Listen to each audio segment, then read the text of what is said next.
శ్రీవాణి నటిగా తనకంటూ ప్రత్యేక గుర్తింపు సంపాదించుకుంది. ఈమెకు సంపాదన కూడా బాగానే ఉంది. విలాసవంతమైన జీవితాన్ని గడుపుతోంది. అలాంటి ఈ అమ్మడు ఇప్పుడు కొత్త చిక్కుల్లో చిక్కుకుపోయింది.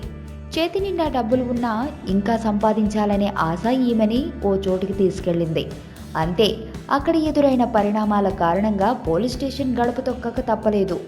పూర్తి వివరాల్లోకి వెళితే, నటి శ్రీవాణి తన సోదరి శ్రీకన్యతో పాటు మరికొందరితో కలిసి సోమవారం రంగారెడ్డి జిల్లా పరిగిరికి వెళ్లారు.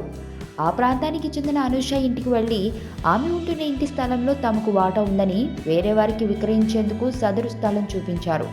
అదే సమయంలో ఇంట్లో ఉన్న అనూష బయటికి వచ్చి ఆ స్థలంతో పాటు తాను ఉంటున్న ఇల్లు ఎవరి సొంతం కాదంటూ వాదించింది. దాంతో వారి మధ్య పెద్ద గొడవ జరిగింది.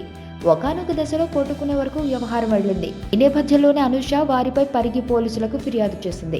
హైదరాబాద్ నుంచి కొందరు గుర్తు తెలియని వ్యక్తులను శ్రీవాణి తీసుకువచ్చి తనపై దాడి చేయించిందని ఆమె తనపై ఫిర్యాదు పేర్కొంది. ఇంటి స్థలానికి శ్రీవాణికి ఎలాంటి సంబంధం లేదని ఆమె తెలిపింది. మరోవైపు శ్రీవాణి కూడా అనూషపై పోలీసులకు ఫిర్యాదు చేసింది. అనూష ప్రస్తుతం ఉంటున్న ఇంటి స్థలంలో తమకు కూడా వాటా ఉందని అడిగేందుకు వెళితే ఆమె తమపై దాడికి దిగిందని తన ఫిర్యాదులో తెలిపింది.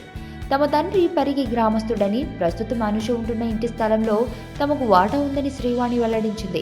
ఇలా ఒకరిపై మరొకరు ఫిర్యాదు చేయడంతో పాలుపోని పోలీసులు ఈ స్థలం గొడవ ఏంటో దర్యాప్తు తర్వాత మాత్రమే తెలుస్తుందని అంటున్నారు. బలవంతుడు బలహీనుణ్ణి భయపెట్టి బతకడం ఆనవాయితీ.